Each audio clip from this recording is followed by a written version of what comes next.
안녕하세요. 오늘은 베트남 신부에 대해서 얘기를 해볼까 해요. 지극히 제 개인적인 의견이겠지만, 저랑 동행하시기로 하셨다면, 저의 생각이나 가치관을 어느 정도는 아셔야 한다고 생각을 합니다. 영상이 너무 길다 보면 지루할 수 있기 때문에, 여러 편으로 나눠서 간간히 업로드할 예정입니다. 제가 앞서 영상에서 말했지만, 신부가 어리고 순수하다 보니까 많은 사랑을 해주셔라고 말씀을 드렸습니다. 하지만 아닌 건 아니기에 이렇게 영상을 제작하게 되었고요. 자, 본론으로 들어가면 신부가 어리다 보니까 우리 어릴 때 기억나시죠? 하고 싶은 것도 뭐 많고 갖고 싶은 것도 많은 게 당연합니다. 저희 어릴 때도 그랬죠.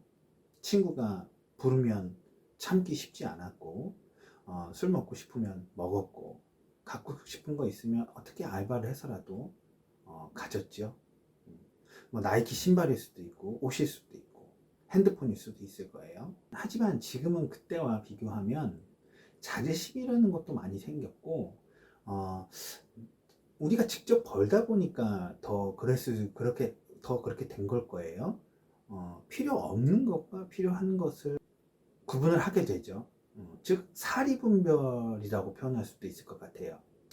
따라서 우리가 겪었던 일이기 때문에 어린 신부를 어느 정도 이해해 주는 것은 필요합니다.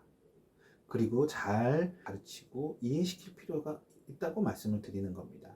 하지만 어린 것과 생각이 없는 것은 완전히 다르다고 생각해요. 어리기 때문에 참지 못하고 우리가 볼 때는 필요 없는 것 같아도 갖고 싶은 건 이해해 줄 수 있습니다. 어린 신부를 데리고 살려면 그런 것은 어느 정도 감수해야 할 수 있어요. 하지만 아예 생각이 없다면 이것은 문제가 될 소지가 있습니다. 가난할지는 몰라도 순수한 베트남 여성을 생각하고 국제 결혼을 결정하셨는데 나를 만나고 나서 사치스러운 느낌을 받는다? 또는 돈을 달라는 이유를 명확하진 않아도 아예 말을 못한다? 이것은 솔직함하고도 연관이 있겠죠. 이 부분은 추후에 다시 얘기를 할 거고요. 또는 심지어 신랑이 이것에 대해서 원함에 대해서 아예 이해하려고 하지 않는 친구들이 있어요. 간혹 있습니다. 즉 대화 자체를 신랑을 무시하는 게 아니라 대화라는 행위를 무시하는 거죠. 반드시 여기서 짚고 넘어가야 될 것은 번역기의 한계가 있기 때문에 초반이면 초반일수록 저희를 통해야 합니다. 여기서 모든 사례를 얘기할 수는 없고 필요도 없지만 저의 가치관이 어떻다라는 것은 이제 어느 정도 이해가 되셨을 거예요. 저는 이럴 경우에 신부에게 강력하게 얘기를 합니다. 그럴 거면 결혼하지 말아라 라고 말할 정도로 강력하게 말합니다. 이유는 신부의 반응을 보기 위해서예요. 만약 저희가 그렇게 말을 했는데도 신부가 개선의 여지가 없다, 대화를 하려는 의지가 없다, 물론 신부는 어엿한 어른이기 때문에 저의 말이나 신랑님의 말이 곧 법은 아닙니다. 사람은 대부분 틀린 게 아니라 다른 거니까요. 따라서 많은 대화가 필요하며 시간이 필요한 건 사실이에요. 하지만 타협이나 개선의 노력을 전혀 보이지 않는 신부라면 문제의 소지가 크다고 봅니다. 저는 개인적인 생각입니다. 신랑님은 그동안 들인 노력도 그리고 정도 물론 클 거예요. 따라서 여기서 저는 무자르듯이 자르자는 말을 하는 게 아닙니다. 실제로 그럴 수도 없는 거고요. 다름을 가지고 누가 누구에게 문제가 있다고 지적을 할 수 있겠습니까? 여기서 제가 말하는 경우는 끊임없이 대화를 시도해도 안 되는 경우를 말하는 거예요. 즉 틀림이 확실한 데를 말하는 거죠. 물론 그 기준 또한 저와 신랑님이 만드는 거는 사실이지만 그 정도는 저희에게 권한이 있다고 봅니다.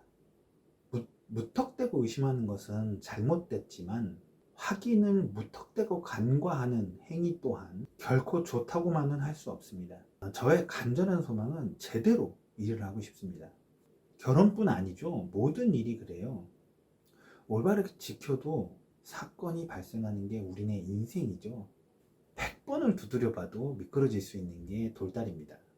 실제로 저는 신랑님 중에 많은 대화를 피한다거나 대충대충 쉽게 하려는 신랑님들은 제가 스리슬쩍 계약을 피합니다. 최근 상담한 분 역시 제가 그런 식으로 유도해서 계약을 안 했습니다. 마지막으로 정리하자면 신랑님들 보고 나서서 의심하고 검증하라는 말이 아닙니다. 신랑님은 바쁘시고 모르시기에 결혼정보업체에 맡기는 겁니다. 따라서 신랑님은 이쁘게 사랑만 하시면 돼요. 다만 제 말은 최소한 저희가 제대로 일하려고 하는 그 부분만큼은 귀찮고 번거롭더라도 적극적으로 동참하셔야 된다는 말입니다. 급할수록 돌아가라는 말이 있죠. 마음을 내려놓으니 보이더라 라는 말도 있습니다. 한국에서 마음을 내려놓으셨다면 이제 베트남에서는 후회 없는 선택을 해야 할 것입니다. 감사합니다.